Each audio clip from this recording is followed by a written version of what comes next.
You've probably seen one of these, a Lego brick. But have you ever wondered how it all started and why it's called Lego? Actually, the name is much older than this plastic brick. Are you curious? Let me tell you how it all began. Many years ago, there was a skilled and hard-working carpenter named Ole Kirk Christensen. Ole was a respected carpenter with his own company, but times were hard, so he didn't have much money and had to dismiss his last worker.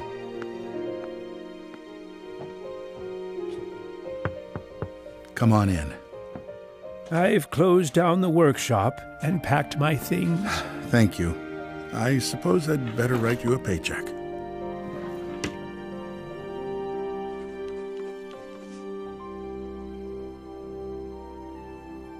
Take care.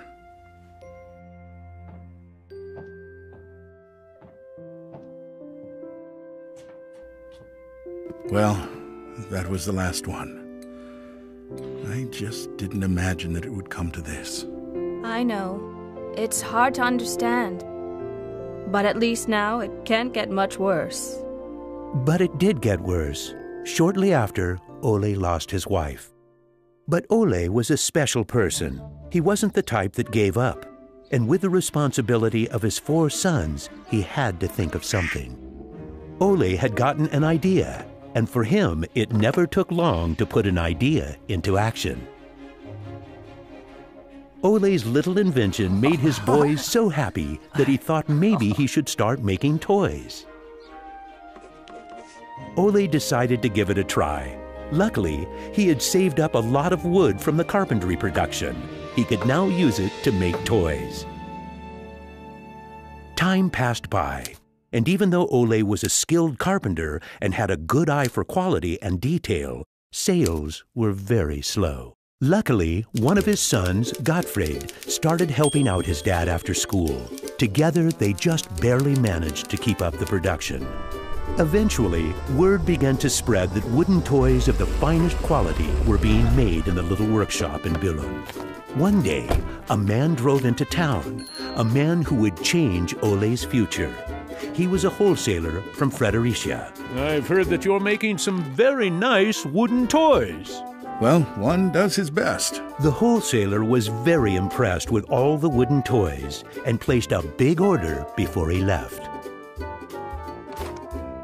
Now there's finally someone who can see the opportunities in what we're doing. Look at this. The wholesaler wants to put a lot of our toys into his store for the holidays.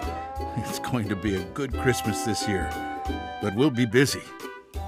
Now there was a lot to do in the little workshop, and Ole could rehire his former workers. Ole only used the highest quality wood, which was hand-picked and very carefully prepared. They worked day and night to get the order finished, so the wholesaler could get the toys out in stores before Christmas. Is there something wrong, Dad? I'm afraid that we're in big trouble.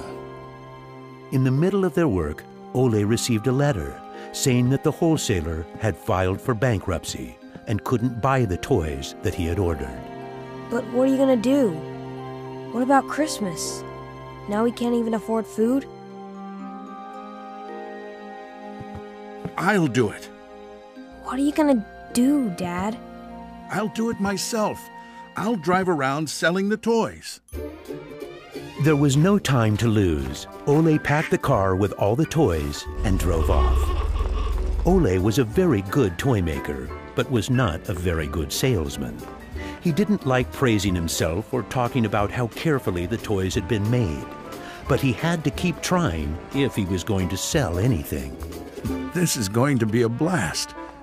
Is there anything you're interested in? It looks exciting, but I don't have a lot of money right now. Maybe we could trade and call it even. Well, I would prefer money, but... In the end, he succeeded in selling all the toys. He didn't receive as much money as he had hoped, but the family managed, and they had plenty of food for Christmas. Time passed by, but the toys didn't sell as quickly as they had expected. Ole thought perhaps the company needed a good name. What should it be? It has to be a short word. I want it to convey playing well. In Danish, playing well is called leg godt. What should it be? What should it be? Yeah, if only I could get some sort of a sign.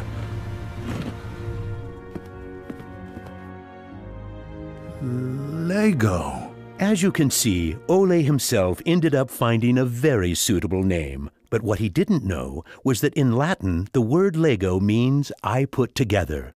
The name Lego was well received, and the company slowly started to move forward. We have made 3,000 crowns this year, and we have more orders than usual.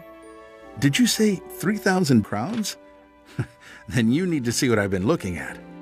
Even though Gottfried wasn't comfortable spending money on a milling machine, he could see that it was useful and that the quality of the toys improved. Could you finish the last batch and get it ready for shipping? I will. Dad, I've saved a lot of money for the company today. Really? How? I figured we could save money in the lacquer, so I only coated the ducks twice instead of 3 times. You what? Unfortunately, Gottfried's idea didn't go over well with Ole. Ole made Gottfried unpack all the ducks himself, give them the last layer of lacquer, and bring them back to the train station. Ole believed in high quality and not cheating his customers. When Gottfried returned, Ole explained that that wasn't the way to create a good brand. This little lesson opened Gottfried's eyes to the fact that every detail matters, and only the best is good enough. In the late 1930s, Lego was making a profit. Even when the Second World War broke out, they tried to make the best out of a difficult time. It seemed nothing could go wrong. But a stormy night in 1942 changed their luck.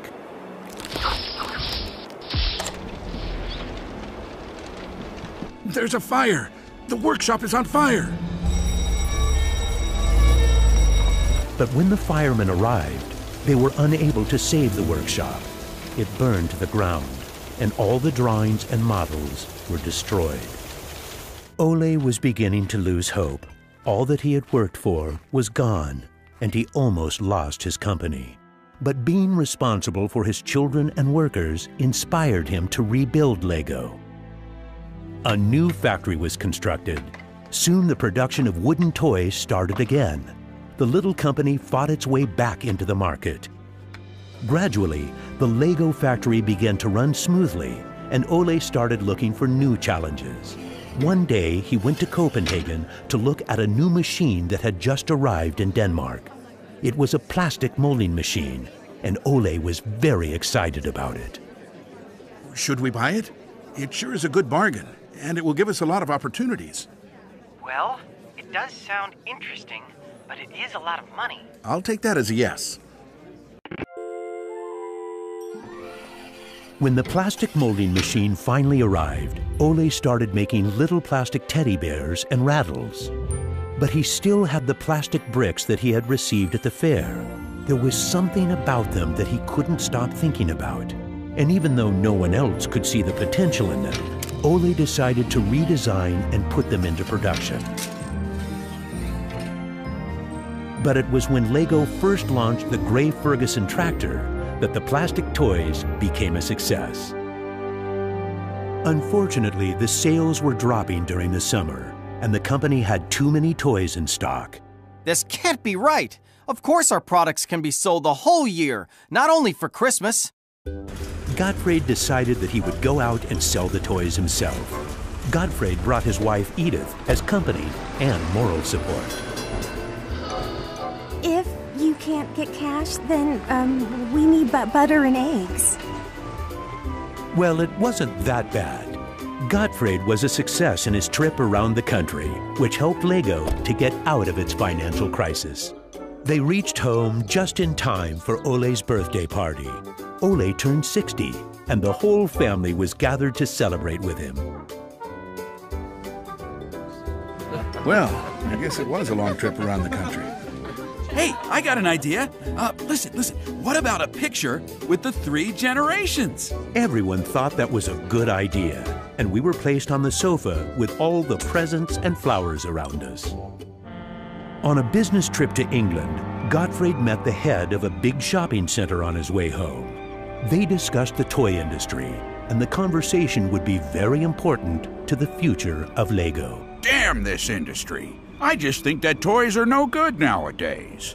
What do you mean? I think they're working very well. Oh, they work fine, sure, but there's no system in anything. System? System?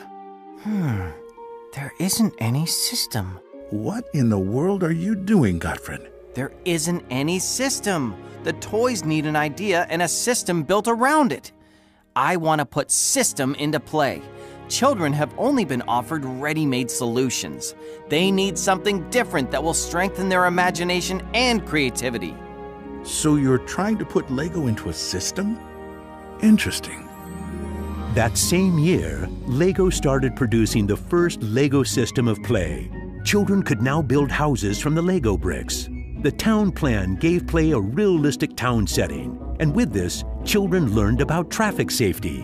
My sisters and I could play with the new Lego system for hours. Some people said we were the luckiest children in the world because we grew up in a toy factory. It was a huge breakthrough, and Gottfried decided to try selling it outside of Denmark.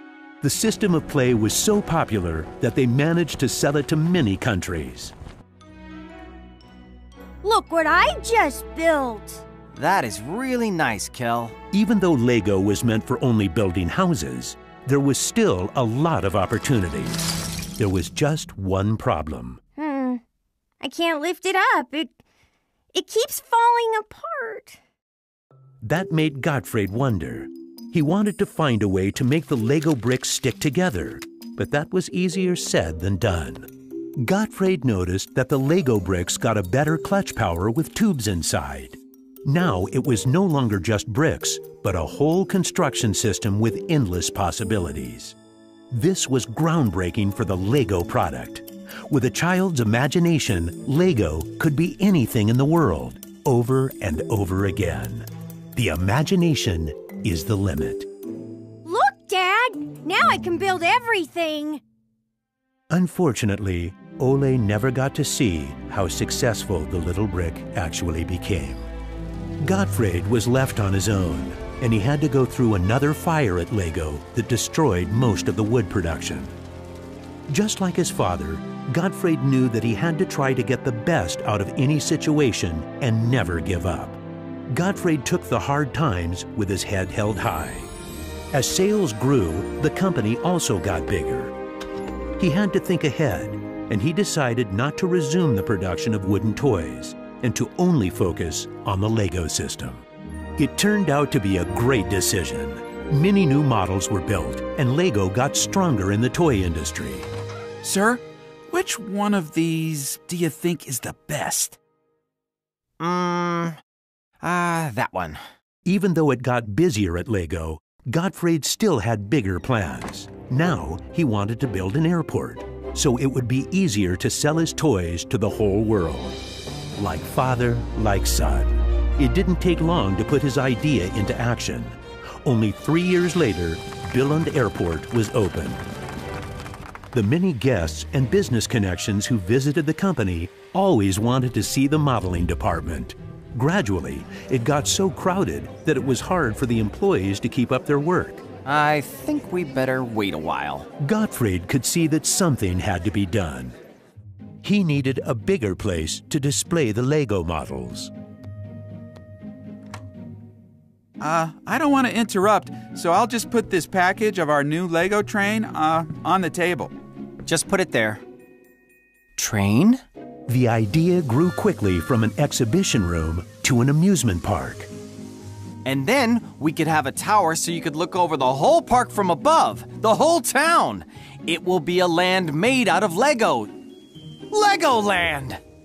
Well, it looks interesting, but how many visitors are you actually counting on?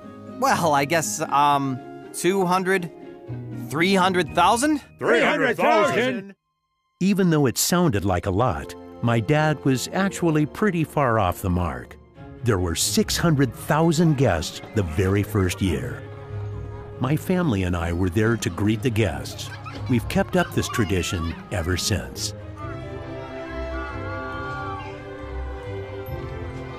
Now you know how it all began.